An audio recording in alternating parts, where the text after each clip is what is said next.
എന്നെപ്പോലെ സമൂസ ഇഷ്ടമുള്ളവർ സമൂസ ഷീറ്റ് കടയിൽ നിന്ന് വാങ്ങുന്നതിന് പകരം വീട്ടിൽ നമുക്ക് ഈസി ആയിട്ട് ചെയ്യാം. അതും ഗോതമ്പ് പൊടി വെച്ച്.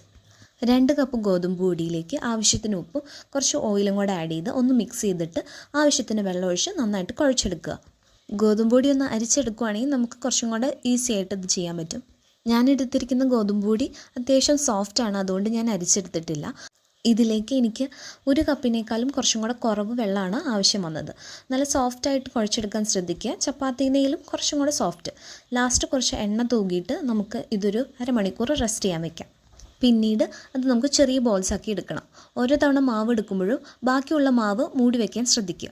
പൂരിനേക്കാളും വലിപ്പം കൂടിയതും ചപ്പാത്തിനേക്കാളും വലിപ്പം കുറഞ്ഞ ബോൾസ് ആക്കിയിട്ടാണ് നമ്മൾ എടുക്കേണ്ടത്. അപ്പോൾ എനിക്ക് 2 കപ്പ് ഗോതമ്പ് പൊടിയിൽ നിന്ന് 10 ബോൾസാണ് കിട്ടിയിരിക്കുന്നത്.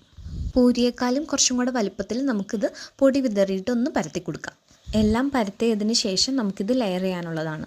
ഇതുപോലെ കിച്ചൺ മാറ്റ് ഇല്ലെങ്കിൽ നന്നായിട്ട് കൗണ്ടർ ടോപ്പ് ക്ലീൻ ചെയ്തിട്ട് അവിടെയായാലും നമുക്ക് ചെയ്യാം. ഏകദേശം ഒരേ വലിപ്പത്തിൽ പരത്തിയെടുക്കാൻ ശ്രദ്ധിക്കുക. പിന്നീട് 2 എണ്ണം എടുത്തിട്ട് ഒരെണ്ണത്തിലേക്ക് നമുക്ക് നന്നായിട്ട് എണ്ണയൊന്നും തേച്ച് കൊടുക്കാം. ഞാനിവിടെ ഓയിലാണ് യൂസ് ചെയ്തിരിക്കുന്നത്. നന്നായി സ്പ്രെഡ് ചെയ്തതിന് ശേഷം കുറച്ച് പൊടി വിതറിയിട്ട് മറ്റേത് അതിൻ്റെ മുകളിലേക്ക് വെച്ച് 2 സൈഡും പൊടി വിതറി നല്ല തിന്നായിട്ട് പരത്തിയെടുക്കണം. ബിഗിനർ ആണെങ്കിൽ 2 എണ്ണോ അല്ലെങ്കിൽ 3 എണ്ണോ വെച്ച് പരത്തിയെടുക്കുന്നതാണ് നല്ലത്. ഞാനിവിടെ എല്ലാം 2 എണ്ണം ഇതാണ് ചെയ്യുന്നത്. പൊടി വിതറി മാക്സിമം തിന്നായിട്ട് നമുക്കിതൊന്ന് പരത്തിയെടുക്കണം. ഞാനൊരു റെക്റ്റാങ്കിൾ ഷേപ്പിലേക്കാണ് ഇതും മാക്സിമം പരത്തിയെടുത്തിരിക്കുന്നത്. അത്യാവശ്യം തിന്നായി പരത്തിയതിന് ശേഷം ഒരു പാൻ ചൂടായി മീഡിയം ഹീറ്റ് ആവുമ്പോൾ നമുക്ക് ഇത് തിരിച്ചു മറിച്ചിട്ടൊന്ന് കുക്ക് ചെയ്തെടുക്കാം.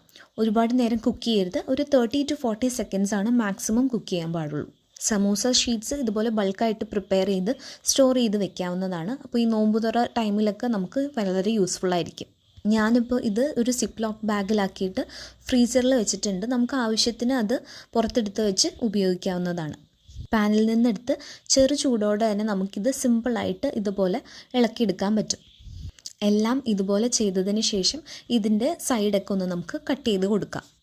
ഇതുപോലെ തിന്നായിട്ടുള്ള ഷീറ്റ്സ് എല്ലാം നമുക്ക് ചെയ്തെടുത്തതിന് ശേഷം സൈഡ്സ് ഒന്ന് കട്ട് ചെയ്ത് കൊടുക്കുക. മാക്സിമം റെക്റ്റാങ്കിൾ ഷേപ്പിലേക്ക് കട്ട് ചെയ്യാൻ ശ്രദ്ധിക്കുക. എൻ്റെ പാൻ കുറച്ച് ചെറുതായതുകൊണ്ട് അതിൽ കൊള്ളാവുന്ന മാക്സിമം സ്പേസിലാണ് ഞാൻ പരത്തിയെടുത്തിരിക്കുന്നത്. സൈഡ്സ് കട്ട് ചെയ്ത് കഴിഞ്ഞാൽ നമുക്ക് സെൻറ്ററിലൂടെ ഒരു കട്ടും കൂടെ കൊടുത്തു കഴിഞ്ഞാൽ നമ്മുടെ സമൂസ ഷീറ്റ്സ് റെഡിയാണ്. കട്ട് ചെയ്ത എഡ്ജസ് കളയേണ്ട ആവശ്യമില്ല. സമൂസ പ്രിപ്പയർ ചെയ്യുമ്പോൾ അതും കൂടെ ഒന്ന് ഫ്രൈ ചെയ്തിട്ടാൽ നല്ല ടേസ്റ്റാണ്. ഈ ഷീറ്റ്സ് വെച്ച് നമുക്ക് സമൂസ അല്ലെങ്കിൽ സ്പ്രിംഗ് റോൾസോ ചെയ്യാം. ഇതുപോലെ എല്ലാം ഞാനൊന്ന് കട്ട് ചെയ്തെടുത്തിട്ടുണ്ട്. നേരത്തെ പറഞ്ഞ പോലെ തന്നെ നമുക്കിത് സിപ്പ് ലോക്ക് ബാഗിലാക്കിയിട്ട് ഫ്രീസറിൽ സൂക്ഷിക്കാം. ഒരു 1.5 ആഴ്ച വരെയൊക്കെ നമുക്കിത് സ്റ്റോർ ചെയ്ത് വെക്കാം. അപ്പോൾ എല്ലാവരും ട്രൈ ചെയ്ത് നോക്കൂ കേട്ടോ.